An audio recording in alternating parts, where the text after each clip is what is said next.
Item ಯಾವುದೇ ಇರಲಿ try ಮಾಡಿ ಆಚಿ ಚಿಕನ್ ಮಸಾಲಾ. ಆಚಿ ಚಿಕನ್ ಮಸಾಲಾ. ಸರ್, ಮುಟ್ಟಿದ್ದೆಲ್ಲ ಚಿನ್ನ ಅನ್ನೋ ಹಾಗೆ ತುಂಬ ಶ್ರದ್ಧೆ ಭಕ್ತಿಯಿಂದ ಮಾಡಿದಂತಹ ಅಷ್ಟೂ ಸಿನಿಮಾಗಳು ರಾಷ್ಟ್ರ ಮತ್ತು ಅಂತಾರಾಷ್ಟ್ರೀಯ ಮಟ್ಟದಲ್ಲಿ ಹೆಸರು ಗಳಿಸಿದ್ದಾವೆ.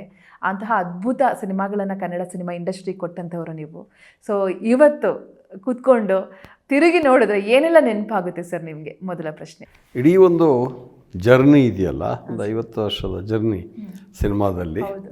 ನನಗೆ 75 ವರ್ಷ ಆಗಿರೋದ್ರಿಂದ ಜೀವನದಲ್ಲಿ 75 ವರ್ಷದ ಜರ್ನಿ ಐ ಥಿಂಕ್ ಭಾಳ ಮೀನಿಂಗ್ಫುಲ್ ಆದ ಒಂದು ಜರ್ನಿ ಆಗಿದೆ ಇದು ಅಂತ ನಾನು ತಿಳ್ಕೊಂಡಿದ್ದೇನೆ.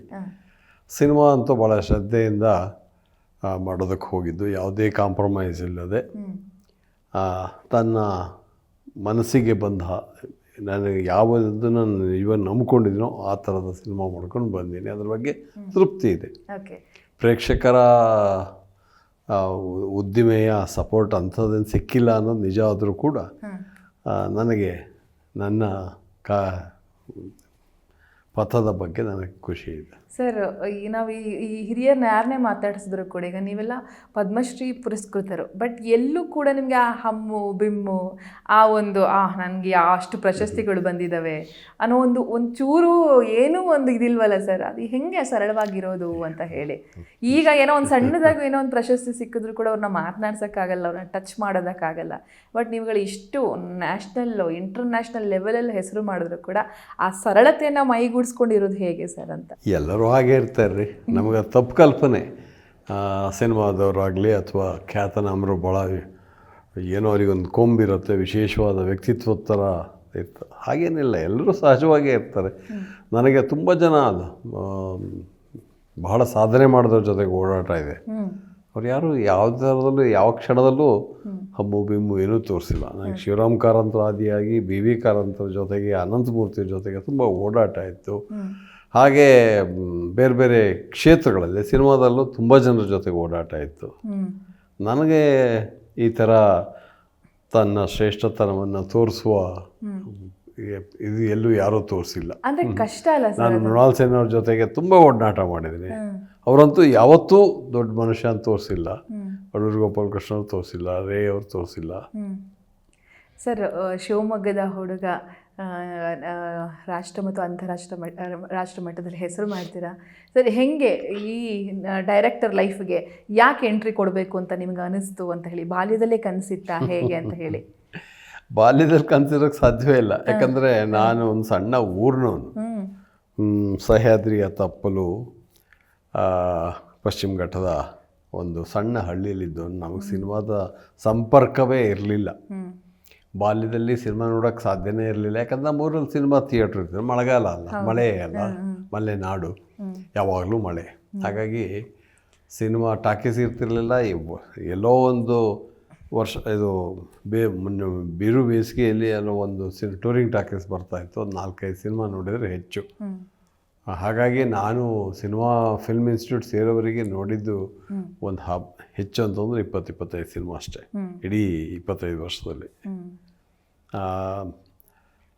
ಹಾಗಾಗಿ ನನ್ನ ಸಂಪರ್ಕ ಸಿನಿಮಾಕ್ಕಿಂತ ಹೆಚ್ಚಾಗಿ ಸಾಹಿತ್ಯದಲ್ಲೇ ಇತ್ತು, ಕನ್ನಡ ಸಾಹಿತ್ಯ. ಯಾಕೆಂತಂದರೆ ಮಲೆನಾಡಿನ ಹಳ್ಳಿಗಳಲ್ಲಿ ಎಲ್ಲರ ಮನೆಯಲ್ಲೂ ಒಂದು ಲೈಬ್ರರಿ ಇರುತ್ತೆ. 2 ಕಾರಣಗಳು. ಒಂದು, ಅಡಿಕೆ ಬೆಳೆಗಾರರು, ಅವ್ರ ಫ್ರೀ ಟೈಮ್ ತುಂಬ ಇರುತ್ತೆ, ಸ್ವಲ್ಪ ಆರ್ಥಿಕವಾಗಿ ಬೆಂಬಲ ಜಾಸ್ತಿ ಇರುತ್ತೆ. ಹಾಗಾಗಿ ಅವ್ರೇನು ಮಾಡ್ತಾರೆ ಅಂತಂದರೆ ಅವಕಾಶ ಸಿಕ್ಕಾಗೆಲ್ಲ ಪುಸ್ತಕಗಳನ್ನು ಕೊಂಡ್ಕೊಳ್ತಾ ಇರ್ತಾರೆ.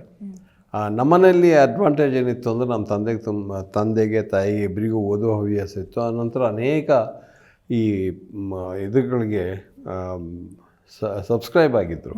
ಹಾಗಾಗಿ ಅವ್ರ ಪುಸ್ತಕಗಳೆಲ್ಲ ಬರ್ತಾಯಿತ್ತು.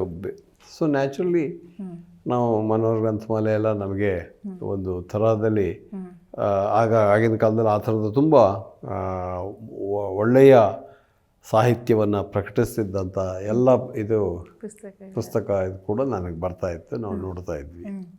ಬಾಲ್ಯದಿಂದಲೇ ಓದುವ ಹವ್ಯಾಸ ಇತ್ತು. ಅದು ಎಲ್ರಿಗೂ ಹೆಚ್ಚಿಗೆ ಇರುತ್ತೆ ಮಲೆನಾಡಿನಲ್ಲಿ. ಯಾಕಂತಂದರೆ ದೂರದಲ್ಲಿ ಒಂದೊಂದು ಮನೆಗಳು. ಒಂದು ಸಲ ನೀವು ಶಾಲೆ ಬಿಟ್ಟು ಮನೆಗೆ ಬಂದ ಮೇಲೆ ನೀನು ಯಾರೂ ಸಿಗ್ತಿರ್ಲಿಲ್ಲ. ಸೊ ಮನೆಯಲ್ಲಿ ಕೂತ್ಕೊಂಡು ಓದೋದೊಂದೇ ಹವ್ಯಾಸ. ಬೇಕಾವಾಗ ಏನು ರೇಡಿಯೋ ಇರಲಿಲ್ಲ, TV ಇರಲಿಲ್ಲ, ಬೇರೆ ಏನೂ ಇದು ಅವಕಾಶ ಆಗ್ತಿರ್ಲಿಲ್ಲ. ಓಕೆ ಸರ್, ಇಡೀ ಬಾಲ್ಯದಲ್ಲಿ ನೀವು ಇದ್ದ ರೀತಿ ನಿಮ್ಗೆ ಕೂತ್ಕೊಂಡಾಗ ನಾನು ಬಾಲ್ಯದಲ್ಲಿ ಹಿಂಗಿದ್ದೆ, ನಾನು ಹಿಂಗೆ ತುಂಟಾಟ ಮಾಡ್ತಿದ್ದೆ, ನಾನು ಅಪ್ಪ ಅಮ್ಮಂಗೆ ಈ ಥರ ಕಿರಿಕ್ ಮಾಡ್ತಿದ್ದೆ, ಆ ಥರದ್ದೇನಾದರೂ ನಿಮ್ಮ ಬಾಲ್ಯವನ್ನು ನೆನಪು ಮಾಡ್ಕೊಳ್ಳೋದಾದರೆ ಏನೆಲ್ಲ ನೆನಪಿಗೆ ಬರುತ್ತೆ ಸರ್?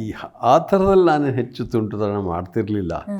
ಯಾಕಂದರೆ ಒಂದು, ನಮ್ಮ ತಂದೆ ತುಂಬ ಸ್ಟ್ರಿಕ್ಟ್ ಆಗಿದ್ದರು. ಹಾಗಾಗಿ ನಮ್ಮ ಒಡನಾಟ ಏನಿದ್ರು ಹೆಚ್ಚು ತಾಯಿ ಜೊತೆಗೇ ಇತ್ತು. ನಮ್ಮ ತಂದೆ ಕಾರ್ಯನಿಮಿತ್ತ ಸ್ವಲ್ಪ ಕೋರ್ಟ್ ಕೇಸು ಅದು ಇದು ಅಂತ ತೀರ್ಥಹಳ್ಳಿ, ಶಿವಮೊಗ್ಗ ಅಂತ ಹೋಗ್ತಾನೆ ಇರ್ತಿದ್ರು. ಆ್ಯಂಡ್ ಊರಲ್ಲಿದ್ದರೂ ಗದ್ದೆ ತೋಟ ಅಂದ್ಕೊಂಡು ಅಲ್ಲೇ ಇರ್ತಿದ್ರು. ಅವ್ರು ಬರ್ತಾ ಇದ್ದಿದ್ದು ಬೆಳಗ್ಗೆ ಬೇಗ ಬಿಟ್ಟರೆ, ಮನೆ ಬಿಟ್ಟರೆ ಸಂಜೆನೇ ಬರೋದು. ಹಾಗಾಗಿ ಹೆಚ್ಚಿನ ಇದೆಲ್ಲ ನಮ್ಮ ತಾಯಿ ಜೊತೆಗೇ ಇತ್ತು. ಆಮೇಲೆ ಕುಟುಂಬ ಅಂತಂದರೆ ನಾವು ಒಟ್ಟು 9 ಜನ ಮಕ್ಕಳು, 5 ಜನ ಅಣ್ಣ ತಮ್ಮಂದಿರು, 4 ಜನ ತಂಗಿಯರು.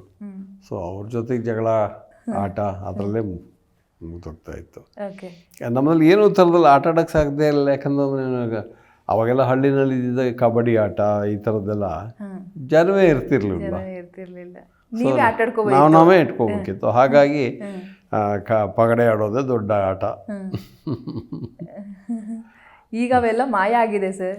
ಈಗ ಯಾವ ಇದ್ರ ನಮ್ಮ ಮನೇಲಿ ಒಂದು ಪಗಡೆ ಹಾಸಿಟ್ಕೊಂಡ್ರೆ ಎಲ್ಲ ಬಂದು ಮಕ್ಕಳೆಲ್ಲ ಕೇಳ್ತಾರೆ ಇದೇನಿದು ಅಂತ. ಇದು ಪಗಡೆ ಅಂತ ಒಂದು ಆಟ. ನಾವೆಲ್ಲ ಇದನ್ನೇ ಆಟ ಆಡ್ತಾ ಇದ್ದಿದ್ದು ಸಣ್ಣಕ್ಕಿರುವಾಗ. ಅದ್ರ ಗೊತ್ತೇ ಕೇರಮ್ ಬೋರ್ಡು, ಪಗಡೆ ಇವೇ ಅವಾಗೆಲ್ಲ ದೊಡ್ಡ ಆಟಗಳು.